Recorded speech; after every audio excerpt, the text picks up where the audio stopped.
Alright, how you guys doing? I made a video on how to take the cabinet off the Whirlpool washer, but I didn't tell anybody how to put it back on. I've gotten a lot of emails and questions about, I can't get it back on, I'm having a problem. Well, so we came down to my basement. This is my washer right here. You probably recognize this from the cabinet removal video. So you're going to see this is probably what a lot of your places look like in the basement.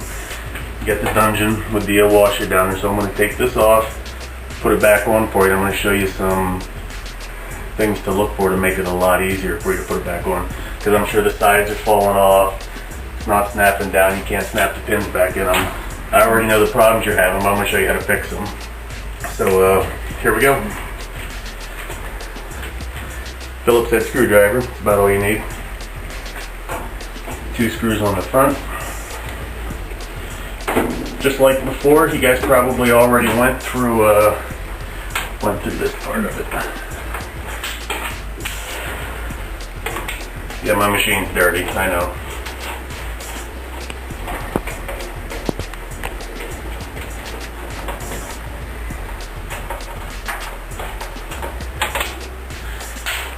Alright, there we go. Before I go any farther, I'm going to unplug the machine because I stress that all the time. You don't want to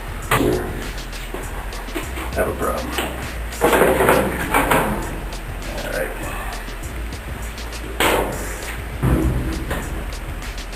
Here's your lid switch. I've already seen that. I'm going to switch to a flathead. It's going to make it a little bit easier to pop these out.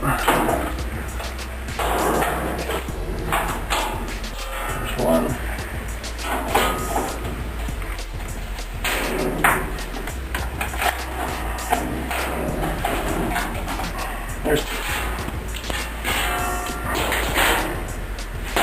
Alright, now this is the part where you,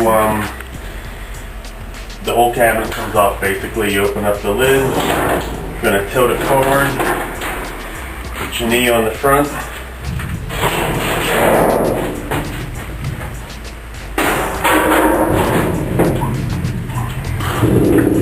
and it's off. There you go.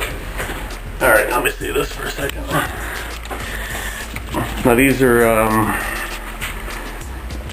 this is the pump right here.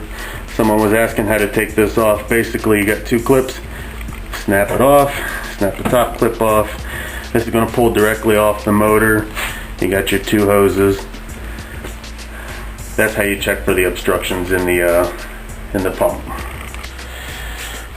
Alright, I got some extra light here via my floodlight. The cabinet sits on top of this rail.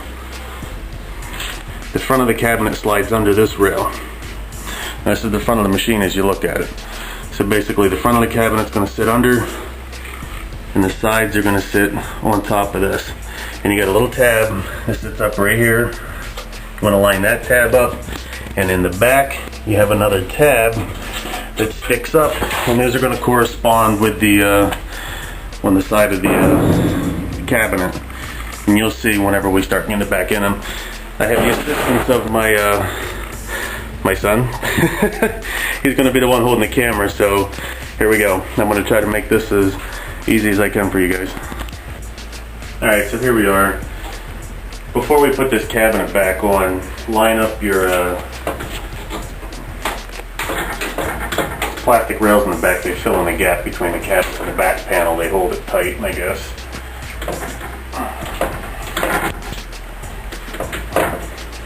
So just take a minute and snap those back in place. Alright, now we're going to put the cabinet back on. So, we're basically going to reverse the process, except I had mentioned about using your knees and your foot at the same time to get this back on, and you'll see why in a second. Take the cabinet, and what we're going to do is put the front on first. Now I said the cabinet goes under the front rail.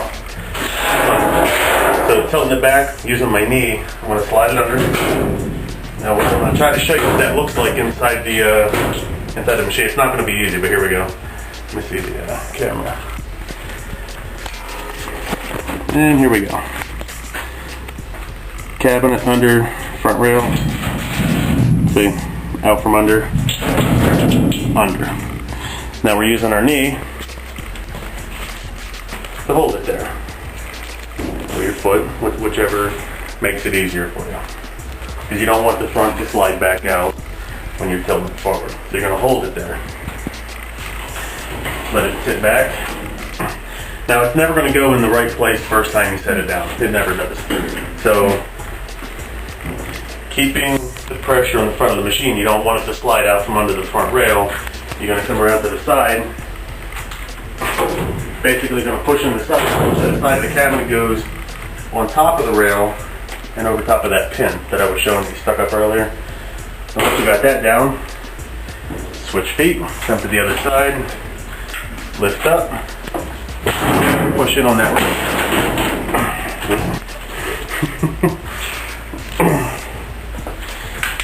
Let me start over. Can you stop it? I don't know, I can cut that out anyway. It's still recording. Yeah, it's fine. Okay. Alright. Before we put this cabinet back on, we're going to have to move this dryer out of the way because we're going to have to get to the side of the machine.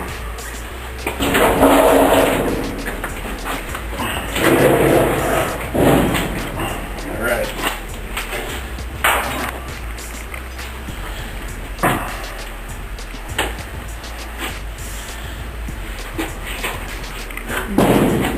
Never go with change under here.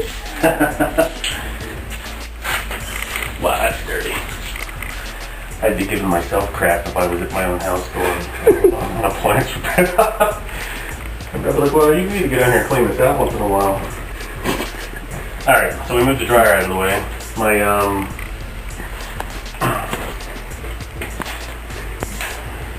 plastic strip fell off the back.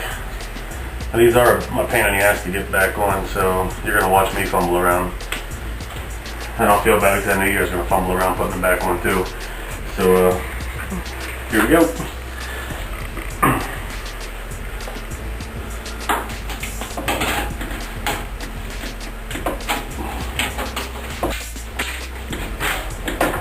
Alright, that's on. I'm going to line them both up because the cabinet's going to sit on the outside of that and it's going to take up the gap between the cabinet and the back panel.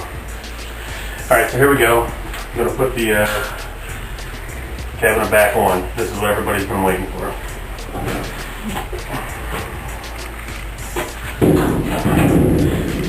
Now remember I said the front of the cabinet goes under the front rail of the machine. So I'm going to try to show you what I mean by getting the camera down in here. You see see how that slid under? There we go. Right. Once you get the front lift under the front rail of the machine, put your foot in place to hold it so it doesn't slide back out from underneath. And then we're just going to set the cabinet back down on. Keeping your foot in place, come around to the side, lift up,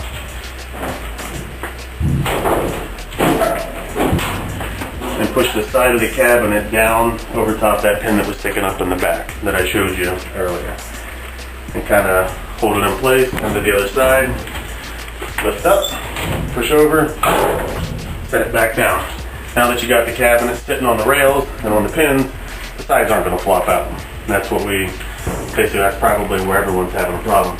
And still hold the machine so it doesn't try to slide away or fall off. You want to get the pins back on. And you'll know if it's not on right because the pins won't go on if it's not on the clips. So basically, if this doesn't work, it's not on right. So that's good, lined up. Switch, come to the other side here.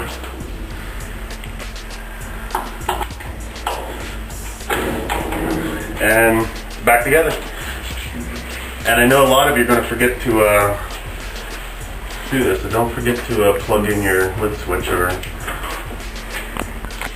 your machine's not going to spin. It may fill, it may wash, it comes to the spin cycle, it's not going to spin, and that you'll know why.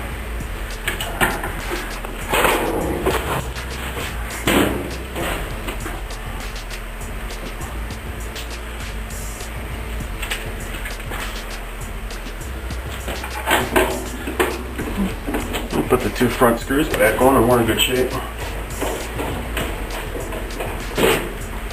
Now see, I didn't set this up in with a wide open space. I did this on a raised lip next to my dryer. That way it would be just as much of a pain in the ass as it's going to be for probably most of the people watching this. Because it looked real easy taking a cabinet off. Well, it is easy to take things apart. Getting them back together usually is the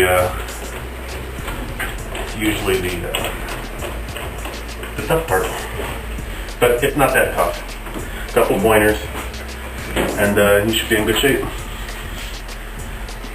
Thanks a lot. Alright, well, there's your machine put back together. I hope that helps everybody that was having a problem putting it back together. Did the best I could. So, good luck. You might not get it the first couple of times, but, you know, patience. You'll get it back on. So take your time. No problem. Thanks for watching. Leave some comments. Sure, go right ahead. Tell them if they can't get it back together, sorry about your luck. Okay, well that was my dad taking this washer apart, putting it back together. Easy as that. If it doesn't help you and you can't put yours back together, then too bad. So sad.